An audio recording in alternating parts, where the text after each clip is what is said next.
All right, everybody, welcome back. Perrin Lovett here for Prepper Post News on your Wednesday, December the 16th, 2020. And welcome back to everybody finding us at freedomprepper.com and, of course, over at freedompreppercommunity.com. And who knows, maybe even YouTube after yesterday's show. Gonna have a good time with it, obeying all rules as necessary, so long as we're able to carry out the truth, regardless of what they think. Got a great feature topic for you, brought to us by the good people in Beijing, China. So if we're on YouTube today, and we had this discussion in the Freedom Prepper Command Center, I'm going to run with these stories and tell the truth to the best of my ability and give you my commentary. This is infotainment with commentary based on the truth as I can discover it. And I'm not going to change anything to suit anybody's agenda. So we made the call that I have license to run with this stuff, and it will be a judgment call will be made as to whether to post it to YouTube or not. And it's great that we have the community and our own hosting site now, so we can circumvent problems before they might pop up. If we're on YouTube, great. Today in the features, please leave your comments as you've been doing in below the video. If not, go on over to Freedom Prepper Community and leave them there. Let me know what you think about this story. It's all about nationalism and how the CCP has made the case for American nationalism and really for nationalism all over the world. We owe this to real communists, not the ones in social media, but the ones who rule China.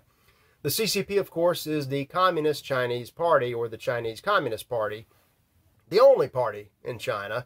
Everybody's a member, like it or not, and they kind of run things with an iron fist. They're widely known as a communist nation, although it's important to note that their brand of communism has almost no relationship whatsoever with Marxism. In fact, most manifestations of communism in the wild have very little to do with what Marx or Engels wrote. But this communism looks different than Mao's. It looks different than the communism of 1980s and 1990s China. And it's a world of difference from the what we had in the USSR. It's a capitalist, expansionist communism that also is very nationalistic. And this episode I'm about to talk to you about brings to light the fact that globalism is worse than communism, because at its roots, the communists want to, by whatever means necessary, control a nation, whether they've got to censor the internet or rig elections, whatever it takes, they're going to do it to control the nation. Globalism seeks to destroy the nation, so there's nothing left to control except just a big burning mess. So anyway, the other day, this article came from a couple of sources. I've got a link to Sky News Australia, and a leak surfaced, and you can, I didn't put the link to the actual list itself because the only one that I know of right now is at GitLab, and GitLab, kind of like WikiLeaks, requires a login with verification. And this list that came out is primarily in Chinese. It's a Chinese list from the CCP, and it's a list of about 2 million Chinese communist members and or agents, aka spies, that operate worldwide. And we know that at least 52,000 of them are in the U.S., or at least we have 52,000 United States citizen or resident names on the list. And where are these people? Well, they're in your governments, apparently everywhere. America, Canada, England, France, Australia. They're in your large businesses. I don't know, businesses maybe like social media companies, YouTube and Facebook, maybe. I don't know. they're at the universities, and that's a story that's been popping up for many years. It's great to have, a diversity of intelligence, and a lot of Chinese students can bring that, especially to American graduate schools. But there's been this horrible fear that a lot of these people are gathering information, and it may not be sensitive classified information, but if you're there majoring in early childhood education, might you send back an email every once in a while that talks about, well, this is what the Americans are learning, file that away so we'll know how the next generation is going to view certain things. It's 2 million people. That's a network, and this has been verified by a couple of sources. I have a screen grab from Sky News. They put this out, and the journalist who picked it up didn't know what to make of it, so they sent it to experts who started deciphering it, and they've recovered these names. And now multiple parties have the raw data, and multiple translations are underway. If I get a good translation and there's something just earth-shattering beyond the fact that 2 million communist agents are prowling the world, I'll let you know about that. But knowing that should be the death knell of all the free trade and the free migration arguments that that everybody from the U.S. Chamber of Commerce down to your average libertarian thinks is so great. This is bringing the world together. Giving all of our money to our frenemies in other countries while we receive all of their people that they may not want, who end up costing us money. We're losing money, and they're costing us money, and they're spying on us. This should lead to either mass arrest or mass expulsions. So it's something to keep an eye on going forward, and it should really go a long way towards augmenting the idea that the nation states have a purpose, if for nothing else, just to safeguard the people who live in them. But everybody, moving out of the feature, everybody doesn't see it that way. And you find arguments against sane nationalism, against people everywhere. You even find it in quarters where you would expect to have Christians who would at least support Christian nationalism. After all, who created the nations? God. And it's crystal clear that the nations last until the end, and in fact will even be present in heaven. But yet all these people deny that they're legitimate and that they have any value, to include a Beth Moore, who is a female worship leader for the Southern Baptist Convention, SBC we'll call it, in Texas. And she is not related to Dr. Russell Moore, who has gotten with Mr. Soros and done everything he could to bring down the Baptist denomination. But here's what Beth Moore says about the Lord's plan for nationalism, especially as a Christian speaking to Christian nationalism. Quote, "I do not believe these are days for mincing words." And you can almost hear her. I don't know how she sounds, but I have a voice in mind for her. "I'm 63 and 1/2 years old, and I have never seen anything in these United States of America I found more astonishingly seductive and dangerous to the saints of God than Trumpism. This Christian nationalism is not of God. Move back from it." Take the Trumpism out of it. She's a never Trumper. Forget Trump. Just talk about Americans who were definitively and are still arguably a Christian nation, a Christian people having a nation. That's dangerous to the saints of God. It's not of God. I would ask her, which God is she talking about? Because that maybe she's speaking the words of her father. Because anyone who comes out and tells you that the God who created the nations is not in favor of the nations is lying. And doing it on Twitter, where she made some other statements. Don't be so worried about her, but just know that we were promised these folks would be out there in the sheep's clothing, and here they are tweeting away. And speaking of sin, I found a great kind of esoteric column by Bruce Charlton about the nature of sin and which sins predominate Western society today. And he kind of breaks down, you know, the hard, you know, the bad sins, and these are the venial, deadly sins. But he comes up with three that are really impacting us in the 21st century in places like America and Europe. And they are fear, resentment, and despair. Fear, you know, fear is not mere apprehension. You know, if you're under a big rock and it looks like it's going to fall, you know, self-preservation dictates you might want to get out of the way. That's not fear. Fear is, is giving in to the will of the dark prince of this world, without, in ignoring your divine nature. It's not natural, and we don't really have it in us. And if we adopt it, it's a sin. Resentment, jealousy, people who just are not happy and don't want anyone to succeed, and take everyone's success as a slight against themselves, and it leads them to a state of despair, the black pill. And that's why I present you some of the worst news in the world, but I always try to put a positive spin on it because it's just of the world. So take a look at what Bruce writes. It's really interesting.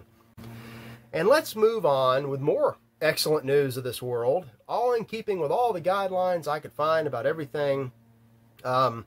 Monday, yesterday I didn't talk about Monday because we knew going in, we were told by our friends at YouTube, they put little banners up about the AP. The AP has declared a long time ago that Joe Biden won the election. That's all there is to it. Monday afternoon, I think I looked at one story. It actually popped up on my phone from one of the usual deep state suspects that said the Electoral College is meeting right now to cement Joe Biden's historic victory over Donald Trump. The truth is, at that time, I'm sure electors were supposed to be meeting to vote in the different states, and maybe they were, but we don't know. There was no reporting. We don't know who showed up, who didn't. We don't know how they voted, and none of that matters because it's cemented now, and it will just magically get declared by Congress, and that's, an inauguration will follow in January. We've heard all this, blah, blah, blah, and it's not quite as simple as they might make it out to sound. About all this AP declares, and you can't introduce evidence, you can't even talk about it. Paul Craig, we know all about that. We know about that. We got it crystal clear. A week ban for we don't know why. Paul Craig Roberts did a great job of summing up the big tech takeover of thought and speech, and I put a link to that. He names the names. It's Facebook, it's YouTube, it's Twitter, it's the AP, CNN, Fox, the Washington Post, all of these people that have a direct line to Langley to get their fake news stories and relay it to you. And even if you know the God's honest truth to be something else, be quiet. Be quiet. We don't want to hear you. And he talks about this in terms of the election, a vaccine, not sure which one, but a vaccine and everything else. But I've got about the way this electoral process may work out. You don't know. What if all the Democrat electors that got appointed by the AP show up and say, this wasn't really right. They're telling us not to dissent. I dissent. I'm going to vote for Trump. And what if it goes to Congress and there's a dispute, and Mike Pence, as president of the Senate, using his secondary constitutional powers, decides the certification as only he can by the plain language of the Constitution? What if he just decides to throw out all the Democrat ballots and Trump is elected? We don't know. There are all kind of ways this could work out hypothetically. And in the past, we've seen all kind of scenarios play out in multiple elections. Alexander Macris has a great article on that. Sounds like a truck is about to drive. YouTube is here with a truck. They're going to crash the studio to prevent me from bringing you the truth. Such as Sidney Powell talking about that funny little executive order from 2018 that nobody thought was relevant. It may soon be. We don't know. I got a story linked up from Epoch Times, her comments, her warnings to certain people. You know, under that order, NDI and the military have, and the DOJ have 45 days from the election to get a report to the president about any potential illegal interference. When does 45 days run? I think it's soon. So we will know. We also had some commentary, Vox Day Caught, I got a link, an exchange between President Trump and the bought and paid for media. And it sounds an awful lot like he's issuing one final warning for certain people to stop certain things. And they're talking about, you know, will you attend Joe Biden's inauguration, which we have set in stone? And he says, I mean, I know the answer. I'll be honest. I know the answer, but I just don't want to say it yet. Is that a yes? Look, a thing like this possibly has never happened before, but maybe people just didn't catch it. But we've caught it. Make of that what you will. I like it. We've got more evidence, and I'm going to throw this out in defiance of certain parties. More evidence about things that don't exist. We've been told they don't exist. You bring up evidence, no matter how true it is, it doesn't exist. Somebody looked at some machines out of Antrim County, Michigan. I don't know what kind of machines they were or why this county in Michigan is relevant. But certain guidelines from a certain government agency establish a strict rate of error, and it's 0.0008%. And yet when they examined these machines, they found an error rate of 68%. Now I remember with fractions you cross multiply to divide, but I'm thinking 68 is bigger than 0.0008%. Take a look at that. And it's interesting. All the reporting logs for this machine are there, except for like one date that, you know, happened recently. There was an overnight thing with some mail trucks. But anyway, moving on. Let's talk about something serious. The silliness that certain medical phenomenon bring on. I call this section that COVID does the silliest things. And this is not really about COVID, because I've got a Fox News story, and you can pull the coronavirus, pull any virus, any pandemic angle out of this. The story is, in these times, when things are so bad, what happens if you call 911 and nobody answers? Well, in general, what happens if you call 911 and nobody answers? Sometimes that happens for one reason or the other. In the future, it may happen to a lot of people for one reason or the other. Something to think about, because the answer is you're on your own. So, you know, if you're calling the police about some dangerous emergency, you might want to think about handling that, you know, the way preppers do. If something is on fire, you may have to get away from it or try to put it out yourself. It might pay, if you're calling for an ambulance, to know basic medical care or field trauma care, or have somebody in the group in the neighborhood somewhere that does know. Have a backup and then a backup for the backups. What happens? Many of you know, and many more of you are going to find out. But again, this is another story from The Sun, the great beacon of English news that tabloid is, with all the pop-up spam that you can barely see through. I love these. I love the internet these days. It's, you know, waiting 20 minutes for a page to load, and knocking down with the spam, you know, with the filters on, the stuff just keeps coming and freezing and hopping around. You got to click and it, Lord. But if you make it through, you'll find this story, and if you take out the corona angle, they're talking about a 2,000% increase in interest in doomsday bunkers. These bunker makers are having a field day because of interest. Now, does interest translate to sales and installation? I don't know, but I'm thinking if there's 2,000% increase, then somebody's going to be buying. You know, if you have a 3% marketing conversion rate, you know, they're selling some bunkers. And one of the main concerns is, in the age of corona, people are worried about the government collapsing. Well, take all that out. You know, what are some reasons you might want to have a glorified safe room to ride something out in? And is that right for you? Can you do it on yourself? Just things for all of us, especially, to think about. leave a comment. Well, no, don't leave a comment if you're uncomfortable about your exact situation, but I would like to hear from somebody who has some sort of safe room or bunker, and, you know, how you like it or don't.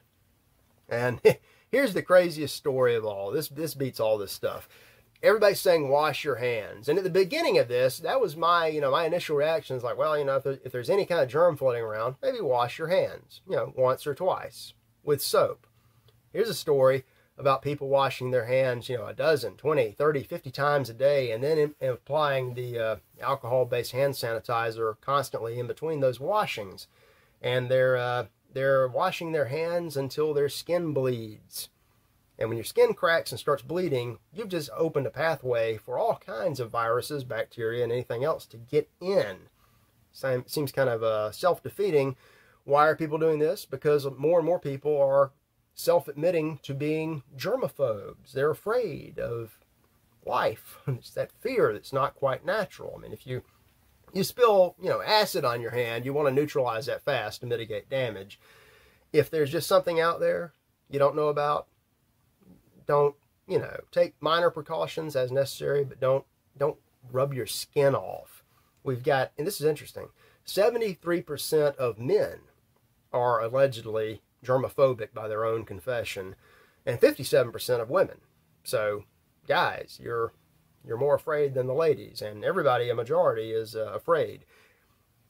Sometimes, if you really want a good, you know, horror movie chill, go somewhere on YouTube or the Duck or Start Page and look up how many germs live on your hands at any one time. Matter of fact, look up how many bacteria and viruses are in your mouth right now. And don't hand sanitize your mouth. Medical craziness. The final word of the day is, the only one I can put on this is pathetic. And I've got a link to a story that I've known about much of this year. Eric Peters, the Libertarian car guy, has done a great job talking about all things corona, especially as it affects his state, Virginia. And he's had a very sad personal story to go along with this. His elderly mother is in a state-run nursing facility for legitimate medical reasons.